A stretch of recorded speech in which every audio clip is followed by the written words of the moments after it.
Todo comenzó una tarde soleada a las afueras de la ciudad. El auto de la familia Weasley iba por la vacía carretera. Entre la familia estaban Ronald, padre, Linda, esposa, Jasmine, hija, y Walter, hijo.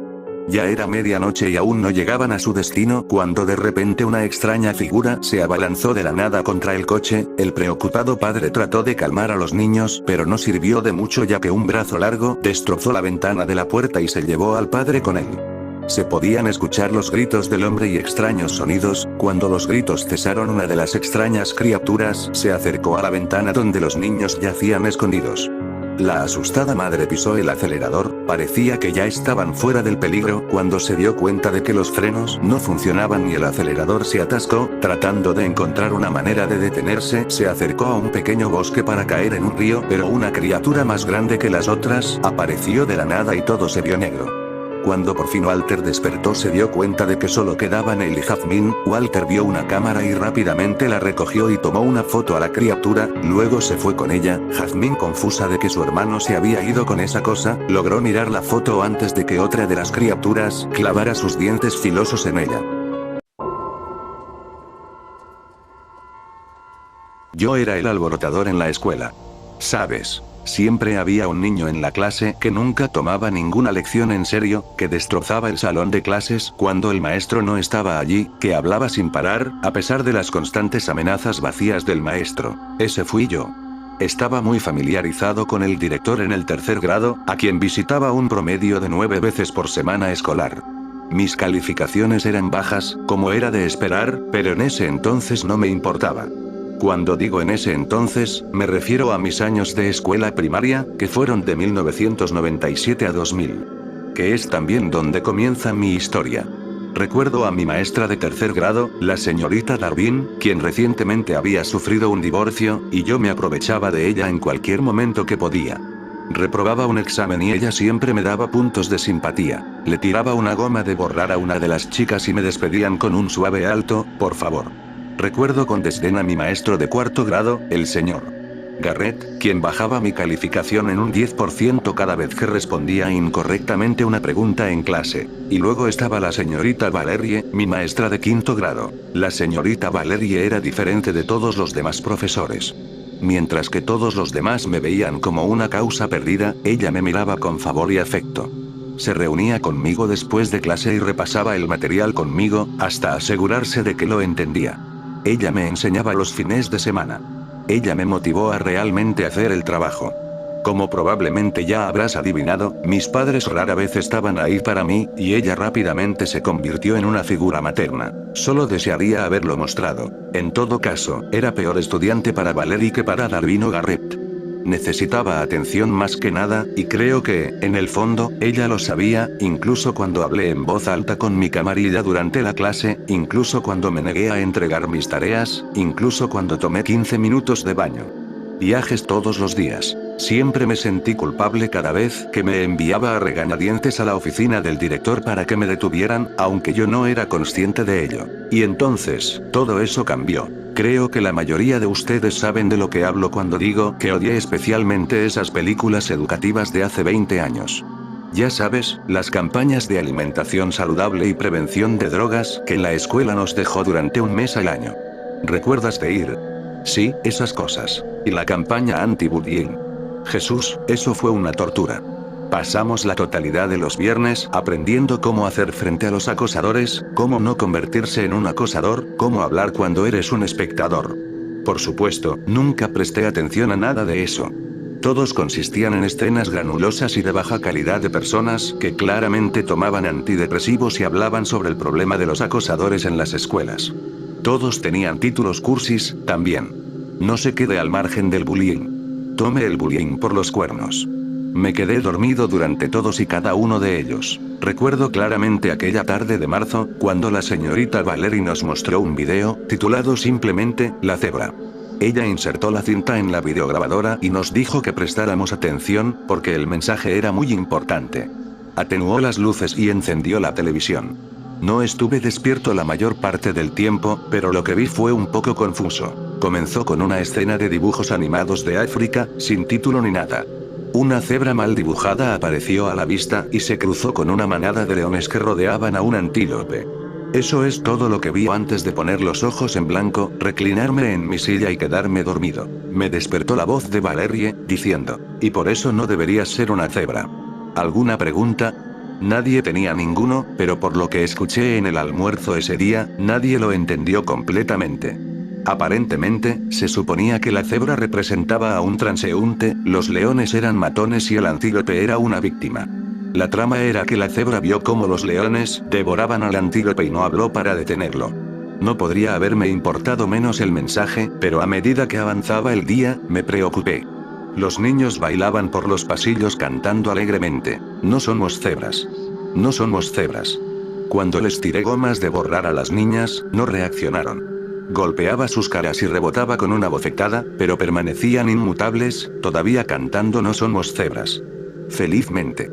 Era extraño, por decirlo menos. Antes de dejar la escuela, me reuní con Valeria para la sesión de revisión habitual. Cuando me senté frente a su escritorio, me preguntó por qué no había estado viendo la película. Mi respuesta fue estándar. No me importaba.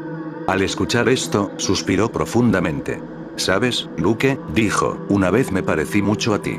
Constantemente causaba problemas en clase e incluso intimidaba a otros estudiantes. Fue entonces cuando no era criminal ser uno, pensé. A menudo me metía con esta niña, muy frágil emocionalmente. Le dije las cosas más malas, cosas horribles. Me reí mientras la veía llorar. Incluso se quedó en casa durante semanas. Un día, recibí una llamada de que la estudiante a la que había estado acosando se había suicidado saltando desde una ventana. Yo era demasiado joven para comprender la gravedad de esta admisión. Ese momento me hizo darme cuenta de que el camino que había elegido era incorrecto y doloroso. Más tarde descubrí que me había dejado un regalo. Este video. Levantó una copia de la cebra. Nunca entendí por qué, pero me la quedé sabiendo que cambiarla la enorgullecería. Y te digo lo mismo hoy. Guardó la cinta y me miró a los ojos. Ahora, vete. Ella no había asignado nada a la clase ese día, y supuse que me daría al menos un papel de crédito adicional. ¿No me vas a dar tarea? Cuestioné. No. Puedes irte a casa. Solo quería decirte cómo me siento acerca de tu futuro potencial, dijo. Me encogí de hombros y me fui, seriamente confundido por los eventos del día. Al día siguiente, cuando llegué a la escuela, toda la clase estaba vacía. Me senté en mi escritorio habitual al frente de la sala, mirando los escritorios ausentes a mi alrededor. Al ver que no había nadie allí, me puse de pie y encendí el televisor que Valeria había guardado para los vídeos de anuncios de servicio público. El canal predeterminado era las noticias locales. Última hora. 17 niños muertos. Causa desconocida. Miré fijamente la pantalla, sin saber muy bien qué pensar. 17 niños fueron encontrados muertos esta mañana, todos fuera de sus propias casas, dijo un reportero. Las muertes fueron descubiertas por un repartidor de periódicos, que insistió en permanecer en el anonimato, quien afirmó que encontró a varios de ellos muertos, tirados en el suelo debajo de las ventanas abiertas en su ruta matutina. Nunca antes desde que se fundó la ciudad se había producido un hecho tan trágico. Las muertes probablemente fueron coordinadas, aunque aún se desconoce si las intenciones eran homicidas o suicidas. La policía está investigando el incidente. Sorprendido, me puse de pie y me di la vuelta, para encontrar a la señorita Valerie de pie en la puerta. ¿Ves por qué es tan importante no ser una cebra, ahora?, dijo, sonriendo. Por supuesto que no. Ella caminó hacia mí. Eres especial. Se acercó a su escritorio y sacó la cebra. Todos estos niños se han enfrentado a los leones y, al hacerlo, ya no son cebras. El antílope se puede salvar. Ella me entregó la cinta. Lo agarré con ambas manos, como si fuera de cristal. A pesar de estar en el frío cajón de metal, se sentía caliente, como si hubiera estado encima de un calentador. Había algo más extraño al respecto, pero no podía identificarlo. El antílope fue asesinado hace mucho tiempo por el león. Las cebras nunca pestañearon. Pero, ahora, tanto el león como las cebras tienen la oportunidad de redimirse. El antílope. Ella me eligió para difundir el mensaje de este video. Solo un león posee la fuerza suficiente para persuadir a la horda de cebras. Ahora es tu turno. Antes de que pudiera hablar, la señorita Valerie sacó un cuchillo de su bolsillo y lo pasó por su garganta, cayendo sobre su escritorio en un montón. Nunca había gritado tan fuerte como lo hice ese día. En cuestión de minutos, la policía irrumpió en el salón de clases, buscando a la señorita Valerie. Me encontraron llorando junto a su cuerpo sin vida, aún agarrando la cinta. No podía entender lo que estaba pasando. Todavía no entiendo completamente, si soy honesto. Me dijeron que era una mala persona, y que estaba muy triste. Pero cuando confiscaron la cinta, los escuché decir. Un cultista conocido, mató a los 17, convencidos de alguna manera. Después de que me calmaron, recuerdo que les entregué la cinta y les dije que la quería de vuelta después de que terminaran con ella. Aparentemente no fue así como realmente sucedió. Más tarde, un oficial me dijo que me lo tenían que quitar y que yo repetía una frase, una y otra vez. Quiero ser una cebra. El caso concluyó a fines de 2005, con las muertes confirmadas como un suicidio masivo, inducido por la señorita Valerie, quien tenía antecedentes de matar a clases enteras de niños. Después de su cierre, la cinta fue devuelta a mi posesión, y los oficiales de policía alegaron que no contenía nada de interés probatorio. Sabía que algo sobre lo que había en él causó la muerte de mis compañeros de clase. Tenía mis teorías. Lavado de cerebro, hipnosis, mensajes subliminales. Pero me los guardé para mí. No sé por qué. Recuerdo que lo tomé de ellos, sintiendo su calor familiar, como si estuviera tomando de la mano a un viejo amigo. Pero nunca me atreví a volver a verlo. Había algo en eso, algo mal. Mi terapeuta me dijo que era simplemente una conexión con el evento traumático. Dejé de ir a sus citas hace años. En algún momento lo tiré en un cajón del escritorio y acumuló polvo allí durante 12 años. Hasta ayer, 25 de marzo, el aniversario. Estaba haciendo la limpieza de primavera, volqué el escritorio y ahí estaba. Tuve la tentación de recogerlo y tirarlo al horno, pero me contuve. Lentamente me incliné y lo levanté del suelo, sacudiéndolo. Esperaba que la etiqueta estuviera descolorida o desgastada, pero estaba inquietantemente prístina. No tanto como un desgarro o pliegue.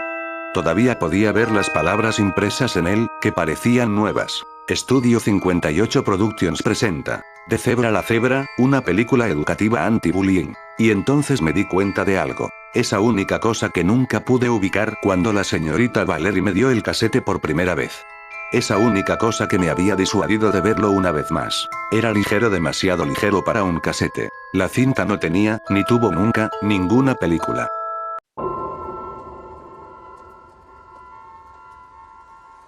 Jeffrey se levantó de su cama, caminó hasta su cocina y se preparó un café. Él vivía en las afueras de la ciudad, en un lugar alto y frío. Se había mudado hace poco, así que no conocía mucho el lugar. Vivía solo con su perro, Sigfrido, quien lo acompañaba a todos lados. Jeffrey terminó su café y despertó a Sigfrido. Irían a cazar para la cena. Jeffrey, a quien llamaremos simplemente Jeff, se puso el abrigo, tomó su rifle y su daga, llamó a Sigfrido y los dos subieron a la camioneta de clase media y partieron hacia las nevadas praderas. Jeff sentía algo extraño, no sabía qué era. Por un momento se quedó hipnotizado, pero Sigfrido lo despertó lamiéndole la cara. Dejaron la camioneta a varios metros de donde estaban porque el terreno era muy ondulado y con muchas raíces gruesas de los gigantescos árboles. Se dirigieron a un descampado y se tiraron al suelo. Jeff observó con atención a unos ciervos, 5 para ser más exactos, que al parecer se habían echado a descansar. Él apunta con su rifle a uno de ellos, un macho, y antes de disparar se da cuenta de algo: todos los ciervos estaban muertos. Jeff se acercó y no les vio nada raro, pero cuando les dio la vuelta notó claramente que estaban destripados. Casi vomita, lo que es raro en un cazador, pero lo evitó y se fue de ahí. Luego de horas de andar, se rindió y decidió volver a su casa. Cuando estaba por llegar a la camioneta, escucha ruidos. Hay algo dentro revisándola. Toma su rifle y apunta, observa. Una criatura cuadrúpeda estaba revolviendo el interior de la camioneta. Y, de repente, siente una respiración en su nuca. Asustado toma su daga y la clava rápidamente en la criatura que le respiraba. Era Sigfrido, su perro. Él la quita rápidamente y se pone a llorar. La criatura de la camioneta lo escucha y corre rápidamente a donde estaba, le clava una garra en el pecho y lo lanza contra la camioneta. Jeff se recupera rápidamente y se aparta justo en el momento en el que la criatura le salta encima. Corre hacia su rifle, lo toma, pero ya era muy tarde. La criatura era muy veloz y no le dio tiempo de evitar uno de sus zarpazos. Jeff quedó tirado en la nieve, sangrando, hasta que murió. Se dice que Tomás era un hermoso perro de raza única, sus dueños eran una familia pobre que al no poder permitirse pagar un alquiler vivía en un callejón. Un día, una extraña enfermedad afectó al perro, la familia no tenía los medios para curarlo, así que para no verlo sufrir decidieron abandonarlo en el bosque. Por suerte, el perro fue encontrado por un veterinario que lo curó. Pero Tomás escapó, volviendo a su querido callejón, encontrando a su familia muerta. Un extraño hombre los había matado a todos para robarles lo poco que poseían. Desde ese entonces, Tomás se dedica a atrapar a cualquier ser humano que pase por ese callejón, hasta encontrar al que mató a su familia. No parará de matar inocentes. Mira, Oliver. ¿Ves esos escarabajos de ahí? Por cada fibra de la pluma de un pájaro, hay 1000 insectos. Solo los escarabajos son tan diversos que hay más especies que todos los demás organismos en esta tierra, nos superan en número, hijo. Oliver vivía en Keyport, Nueva Jersey. Se alegró cuando sus padres compraron la nueva casa. Estaba lejos del resto de la ciudad, por lo que no tenían vecinos. Solo deseaba que vivieran más cerca del océano. Recordó la playa de Sandy Hook, que estaba a solo unas pocas millas de su antigua casa de Nueva York. Sin embargo, estaba aliviado de estar fuera de la ciudad. Tenía solo 6 años cuando sus padres se divorciaron. Su padre, a quien favorecía, fue el que se mudó de la casa. Luego, el feo Walter apareció unos 2 meses después, cuando Oliver todavía se estaba acostumbrando al cambio. Walter feo, quien le dio unas palmaditas a Oliver en la cabeza y dijo, «Hola, hijito», y salió a caminar con su madre. Al año siguiente, su título había cambiado a feo padrastro Walter. Oliver buscó todas las oportunidades que pudo para pasar tiempo en casa de su padre. Papá le dio tareas para hacer en el patio trasero, pero a Oliver le gustaban. En parte porque su padre siempre estaba trabajando con él, en parte porque cualquier cosa era mejor que lavar los platos en casa de su madre y ver al feo padrastro Walter besarla. Walter también se sentaba en el sofá y miraba la televisión mientras le pedía bocadillos a mamá. Una tarde de verano, Oliver, de 8 años, estaba en el auto de su papá. Iban a la casa de papá porque mamá tenía que trapear el piso del pasillo. Entonces, Oliver, hoy vamos a trabajar en el jardín, dijo papá. Siempre hacemos eso, pensó Oliver.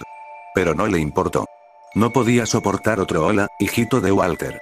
Los saltamontes han estado cortando el jardín, continuó papá, así que ya es hora de que comencemos a cortarlos. ¿Cómo haremos eso, papá?, preguntó Oliver. Lo más que había estado involucrado con el problema de plagas de su padre fue arrancar orugas y saltamontes de los tomates y tirarlos por encima de la cerca. Te mostraré, respondió papá. Se detuvo en el camino de entrada y apagó el motor de su Subaru. Sígueme. Condujo a Oliver al enorme patio trasero, donde había estado cortando la hierba alta todo el día. Los rastrillos yacían esparcidos por el suelo. Los saltamontes se esconden en la hierba durante la noche y se comen mis plantas durante el día. Yo corto la hierba, pero todavía pueden meterse en las masas de tallos de hierba que quedan. Por eso vamos a alejar la hierba cortada de los tallos. Cuando cae la noche, todos los pequeños saltamontes se dirigirán a los tocones y serán atrapados por los vinagres y otros depredadores nocturnos. Papá le dio a Oliver un rastrillo. Quiero toda la hierba amontonada allí, dijo, señalando un lugar despejado en el patio. Cuando Oliver tomó el rastrillo, vio que la manga de su padre se deslizaba hacia arriba 1 pulgada para revelar un rasguño rojo que parecía como si algo hubiera desgarrado la piel con unas pinzas. Estaba parcialmente con costras, pero todavía un poco brillante. ¿Tu hombro se enganchó en la cerca, papá?, preguntó Oliver.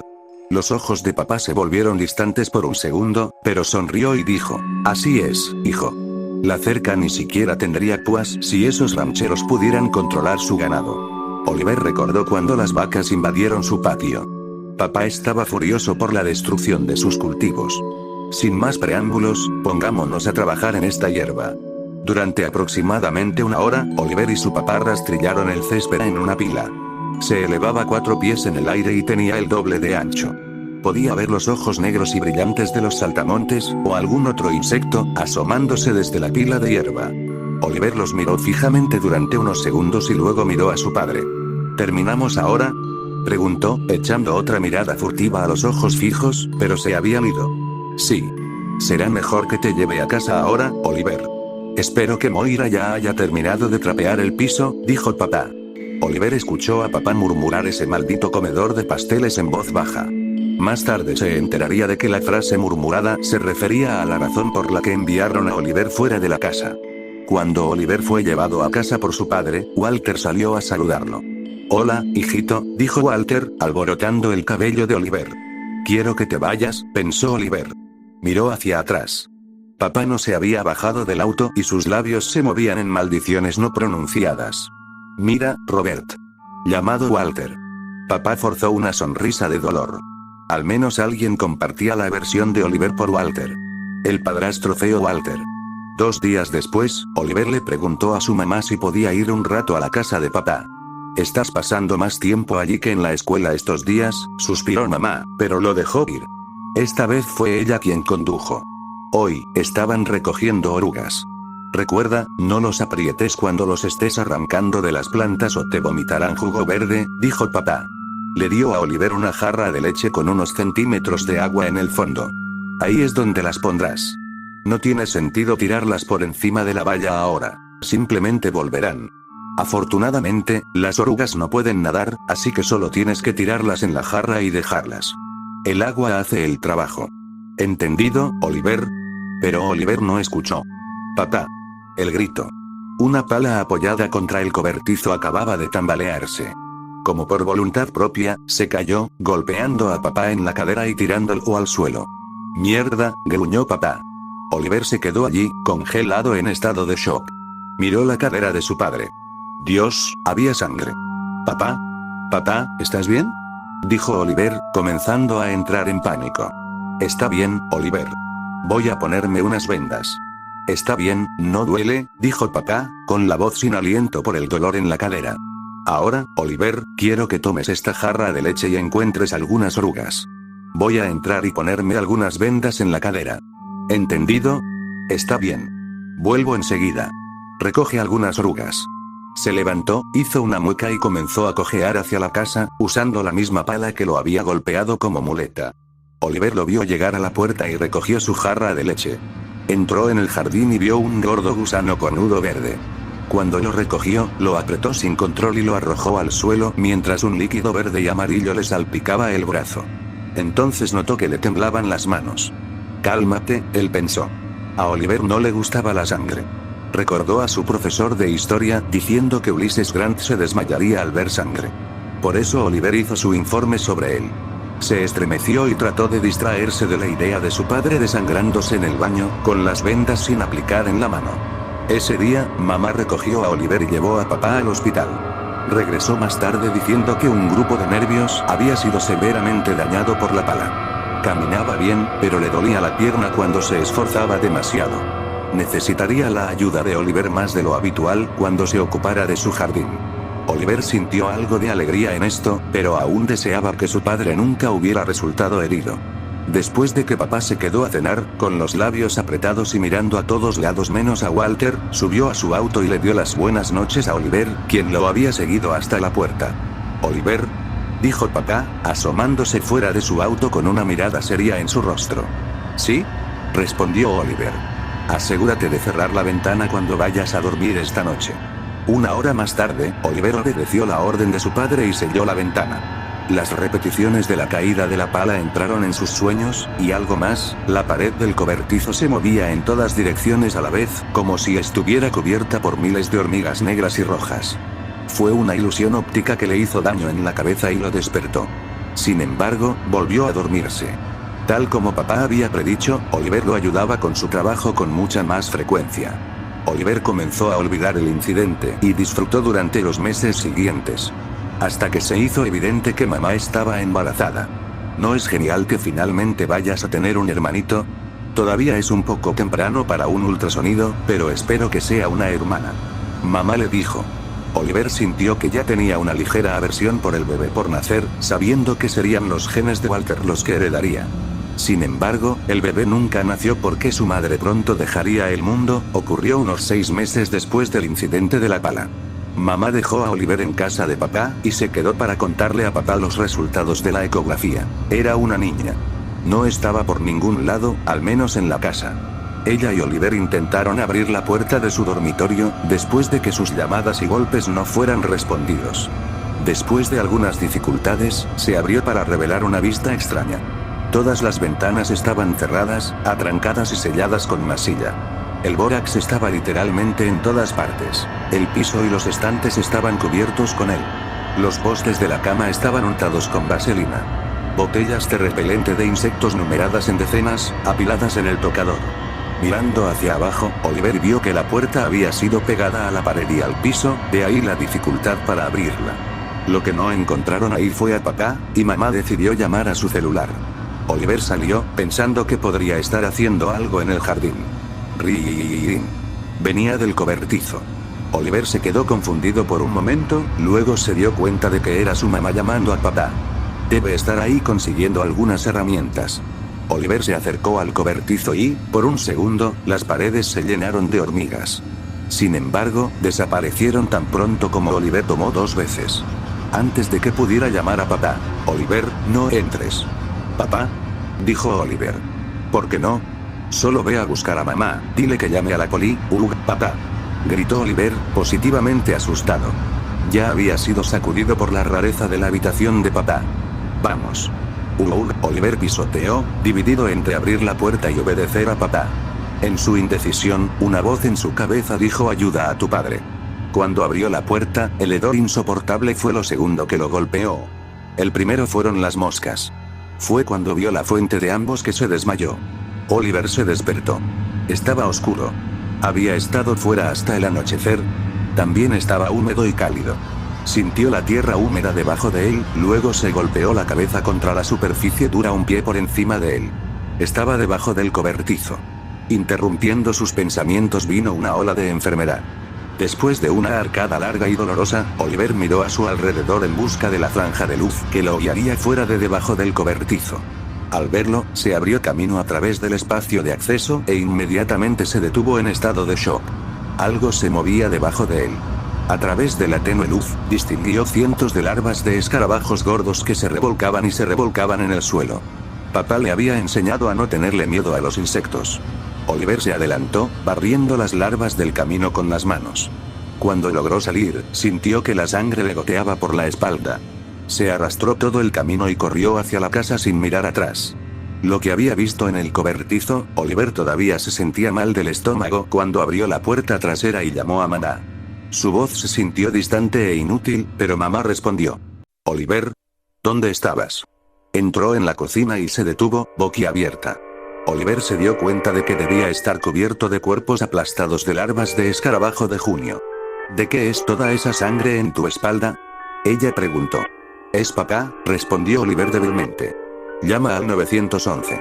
Él es, mamá no se detuvo a hacer preguntas. Cogió el teléfono y empezó a hablar rápidamente con la comisaría. Sin embargo, Oliver no la estaba escuchando. Vio a su padre acostado en el cobertizo, la sangre derramándose en el suelo. Estaba absolutamente cubierto de insectos, moscas, escarabajos carroñeros, gusanos, incluso orugas, saltamontes e insectos escudo. Las pocas pulgadas de piel que quedaron expuestas tenían clavos, tornillos y varias herramientas manuales clavadas profundamente en la carne. Oliver. Era mamá, todavía sosteniendo el teléfono. ¿Qué sucedió? Papá está herido y sangrando. Había muchos gusanos. Creo que está muerto, Oliver gimió en el hombro de mamá. ¿Dónde, Oliver, dónde? Preguntó mamá, su voz ligeramente estridente. En el cobertizo. No entres allí, dijo la voz apagada de Oliver. Era como si mamá no pudiera escuchar la última parte. Abrió la puerta trasera y corrió por el patio, ignorando el dolor en su vientre hinchado. Cuando llegó al cobertizo y abrió la puerta de par en par, el ataque cardíaco resultante resultó ser fatal en los próximos días de hospitalización. Sin embargo, Oliver no vio que sucediera. Estaba en la cocina, actualizando a la policía en el teléfono que mamá abandonó. Apenas podía oír lo que estaba diciendo. Esos ojos negros y brillantes, diminutos pero numerosos, mirándolo desde el área sin luz del cobertizo. Cuando llegó la policía, llevaron a mamá al hospital y a papá a la morgue. Cuando se realizó la autopsia, el forense anunció que la causa final de la muerte fue la pérdida de sangre, pero un factor que contribuyó en gran medida fue que las larvas perforaron los órganos inferiores, como el hígado. Oliver fue enviado a vivir con Walter. Apenas se dio cuenta de Walter, porque todavía estaba pensando en lo que habían dicho, que el asesino no había dejado huellas ni huellas dactilares, y mucho menos un mensaje. Sin embargo, Oliver entendió. Papá era el mensaje.